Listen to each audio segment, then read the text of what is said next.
What happened on Friday for the Hungarian Grand Prix? Well, my predictions hype has gone fully down the toilet, but we'll get into that shortly as we go into free practice 1. And this is where I was sat back, smug, feeling great actually. Ferrari 1-3, Carlos, quarter of a second clear of Max Verstappen in FP1. It looked rather good for the old Ferraris, didn't it? It was hard to judge just how, the pecking order, unless Zhou Guanyu is indeed the GOAT and is going to be P5 tomorrow. Hey, what is it with him and Hungary, though? This is where he went fastest in Q1 that time, when we had that weird hard tyre qualifying, rule. hard, medium, soft, or whatever it was. Yeah. Mercedes looked, okay. The thing is, the gap between 4th and 10th, which was George Russell to Lewis Hamilton in free practice 1, was a 10th and a half. And so it's just going to be another one of those weekends, isn't it? It never fails to tee us up perfectly for a weekend of, Max doesn't look like he's going to dominate. And we have got another race weekend on our hands. You do think it's going to end one day, but it doesn't seem to be doing that just yet. It's also making it difficult to understand the pecking order after practice sessions because everyone's using different tyres, but the performance is so close between all the cars that if people are doing different run plans, it's just all over the place. So free practice 1, there wasn't much to write home about, apart from obviously mentioning Ollie Behrman, who was back in the Haas after Kevin Magnussen got announced on the run-up to this weekend that he will be leaving Haas. I wonder who might be joining. Probably Ocon. But K-Mag announced as leaving Haas. That was no shock to us, was it? We saw it coming from a long way out, and I truly believe that K-Mag will probably not have a seat next year, and I think that might be curtains on his F1 career, personally. No, I can't see K-Mag getting another seat. His form's dropped off, and the kind of only narrative surrounding him is will he not get banned before his career ends, but I think that's not going to happen now. He's kind of calmed down to a point, hasn't he? Well, yeah, we'll see about that one. Let's move on to free practice 2 then.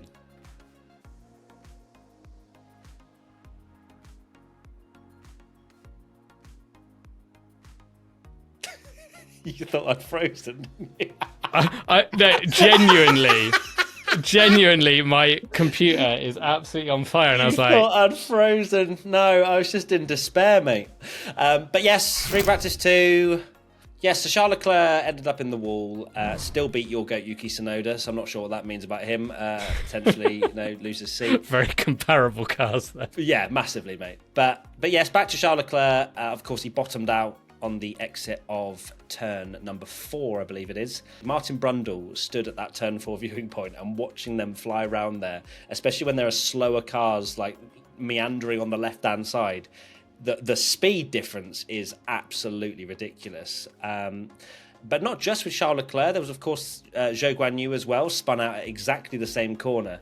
And there was another bit of bizarre commentary, actually, which was that Crofty started to blame Perez, who was going slowly, but Zhou had already lost the car by the time he arrived at the scene, basically. Yeah, I'm surprised the commentators latched onto that, because I know Zhou... It was only Crofty. Anthony Davidson immediately was like, no. Well, yeah, because Zhou was like, the Red Bull, what's it doing? And then you watch the replay and you can see that Zhou's lost it coming into the corner already. And then the Red Bull, if Zhou had made the corner fine, there's literally no problem. He goes past Perez without a problem. The only reason he's anywhere near Perez is because he's spinning like a Beyblade into the side of him. So, it's never... Perez has done absolutely nothing wrong there. P1 Patreon member Katie. So, Matt, how's that biggest good surprise prediction? Listen, Katie, I've had enough of you. I've had enough of Tommy. I've had enough of everyone. As the minute it happens, my Twitter mentions, how's Matt doing? At Matt P1 Gallagher. How are you feeling, mate? Yeah, you good? Charles Leclerc in the wall again. People going to Twitch to see if we're streaming FP2. Yeah. Maybe we should go live just for me to throw the middle finger up at everyone that joins. But how's that biggest good surprise prediction? Well, it's only practice. Nothing's happened in qualifying yet. Miami, do you remember that? Charles Leclerc spun out, got stuck. we're all like, oh, he's washed. Then he popped in a great quality performance. So it's going to happen again in Hungary. Get rid of your crashes now. He knows what not to do coming into tomorrow and Sunday.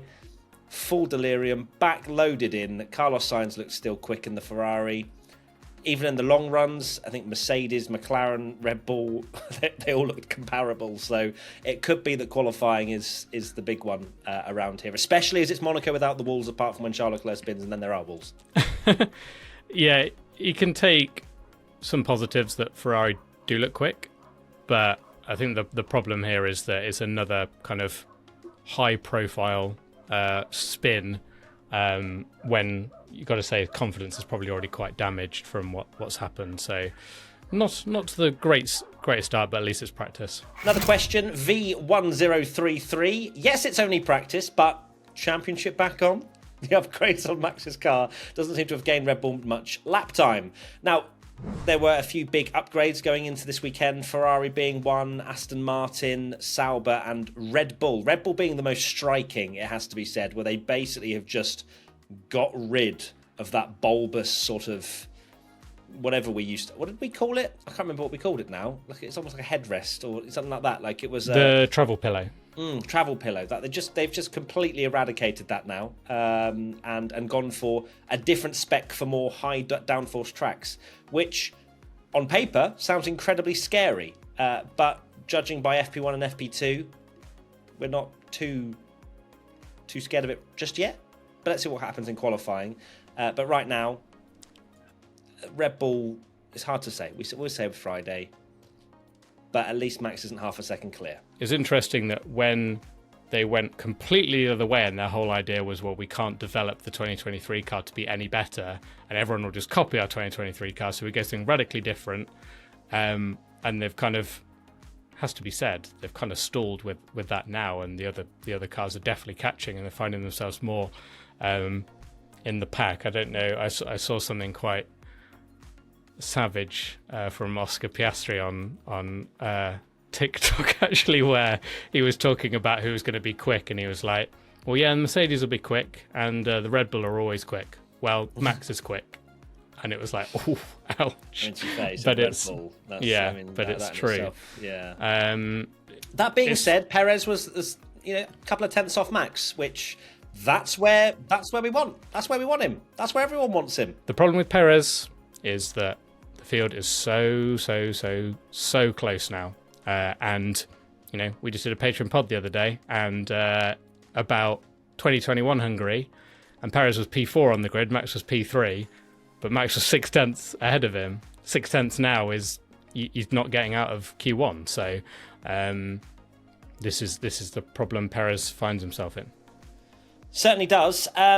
So yeah, championship back on. We'll see.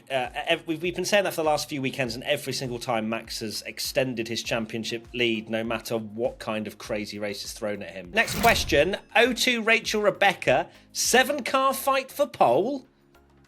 Potentially.